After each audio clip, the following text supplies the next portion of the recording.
Professor Rudimar S. Aquilio, and I would like to welcome you to our English class today.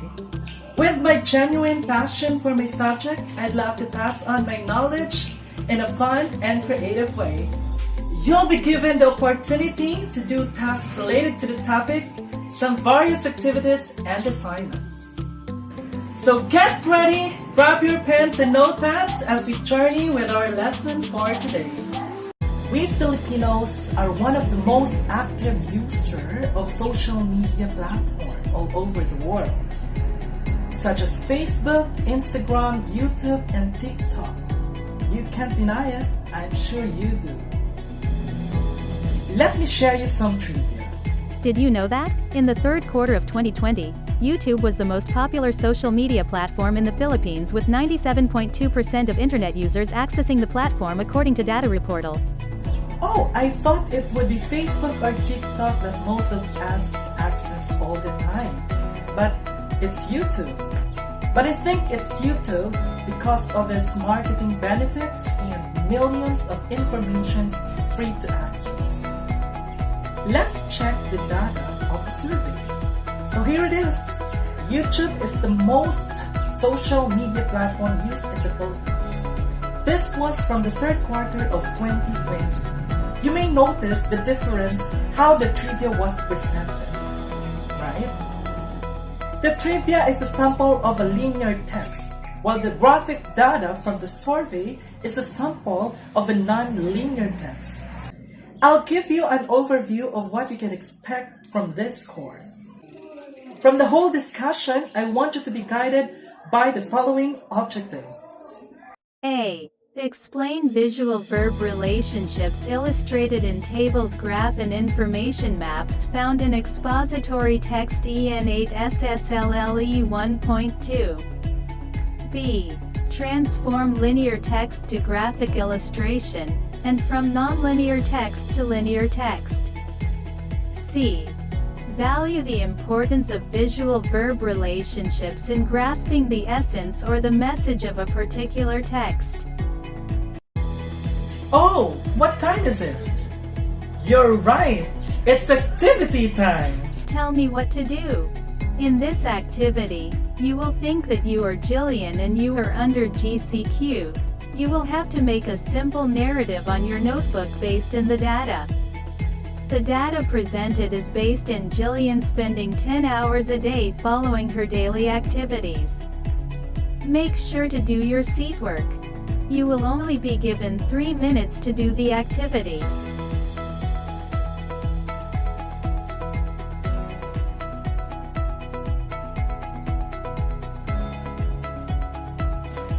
Time is up and time to check your output. So there's two simple steps in transcoding a non-linear text to linear text. First, you simply interpret the data. For example, we can interpret that the graph shows the total of hours Jillian spending in each activity. And the second thing to do is to write an overview or a scenario from that data. Following the step number 2, the main idea is that Jillian spends 10 hours a day doing her daily activities shown in the pie graph. We can say that she spent answering modules most of the time with 3 hours a day. She also consumes 2.5 hours a day by playing games, followed by 1.5 hours a day by reading, and the least hours consumed by watching TV with 1.2 hours per day. Do you follow? I hope you do. So let's move forward to see what's the difference between linear text and non-linear text. Linear text. Linear text. This is the most common type text that need to be read from beginning to end. It follows a sequential reading path where the reader tries to make sense of the text through grammatical arrangement and relationship of words. Generally, texts printed on paper are considered as linear text, such as novels, poems, short stories, letters, and educational texts. While non-linear text, the readers do not have to go through the text in a sequential manner in order to make sense of the text. Most people consider text with visuals or graphs along with it as examples for non-linear text. Number 1. Charts or graphs. These are the representation of data represented by symbols or legends. Concept diagram typically represents ideas and information as boxes and circles and uses lines to show the relationship between them. When you draw a concept map, you're actually creating a visual image of that subject, a visual that you can analyze to check your understanding of a subject. Concept maps are superior in the sense because not only they improve processing of facts, but also understanding of facts. Number 2 is line graphs. A common type of chart which displays the information as a series of data points connected by line segments to show trends. So here's the sample of a line graph. A line graph is a graphical display of information that changes continuously over time. The third one is bar graph, a chart which presents data with the rectangular bars which differ in their sizes. Check the example. A bar graph may run horizontally or vertically. The important thing to know is that the longer the bar, the greater its value. Bar graphs are also better for comparing larger changes or differences in data among groups. Number 4. Histogram. A graphical distribution of the distribution of numerical data. It has no gaps between bars. So this is an example of histogram. Histogram is similar in appearance to a bar chart, but instead of comparing categories or looking for trends over time, each bar represents how data is distributed in a single category. The fifth one is pie chart, a circular chart which is divided into slices or portions to illustrate proportion. So here's the sample of a pie chart. A pie chart is a graphic that shows the breakdown of items in a set as percentages by presenting them as slices of a pie. The key to a pie chart is that all of the slices must equal 100%. Lastly is the Venn diagram. A Venn diagram is a visual depiction of the similarities and differences between two or more different items. It consists of a series of shapes, usually circles, whose edges overlap. Did you get all the information? I assume it's a big yes. I believe you are ready for another activity. I will show you a table of daily temperature for Pili, Cameroon Sur, recorded for 6 days, in degrees Fahrenheit. I want you to present the data in linear text. You have 5 minutes to do the activity. Don't forget, in transcoding a non-linear to linear text, just remember the 2 simple steps. First, just interpret the data. Second, write an overview of your interpretation. Your 5 minutes starts now.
Wait, there's more, so kindly answer the following questions based on your interpretation. Write it down on your quiz notebook. Questions. 1. What is the highest temperature in Pillytown? 2. In which day has the lowest temperature in town? 3. What is the second highest temperature in Pillytown? 4. What is the average temperature in Pillytown? 5. What is the temperature on day 5? Alright, so from our very topic, I will show you a table or a non-linear text to differentiate linear from non-linear text. Check it out. What is the difference between linear and nonlinear text?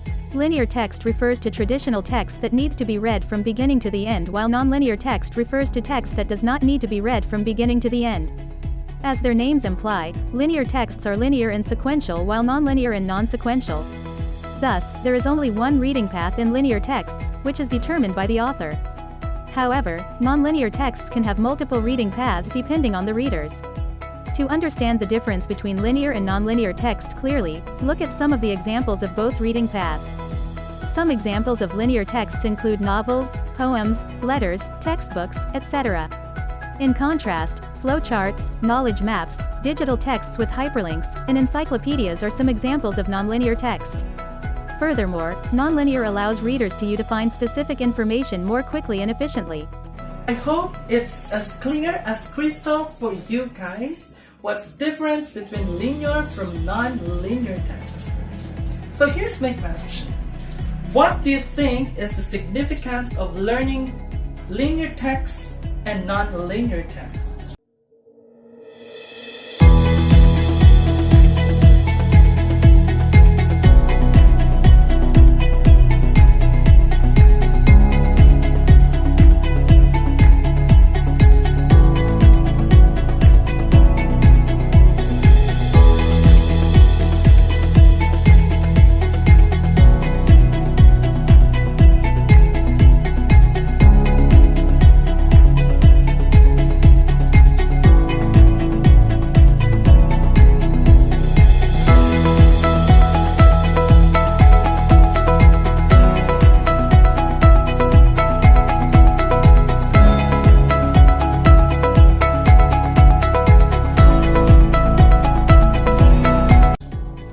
These are important. Linear and non-linear texts are important. These thinking abilities and skills are needed in business, management, leadership, and one's own personal life. So let's have an exercise. This time it will be a brain exercise. Brain exercise. On a one-whole sheet of paper, transcode the text into nonlinear text. As young teen, Renz does not enjoy as much as the other teenager would. It was because the pandemic causes her mother to lose her job, and the salary of his father was only enough to get their needs. His weekend are spent on looking for work so he can earn his allowance. Weekly she earned 100 pesos for collecting the waste and segregating it to the trash bin, 80 pesos from selling the turuans of their neighbor, and 20 pesos from cleaning the garden of her aunt weekly. And for your assignment, read pages number 254 to 260 on English Expressway. I hope you've learned a lot for our lesson today. Once again, this is Sir Rudimar S. Aquilio. Thank you for watching.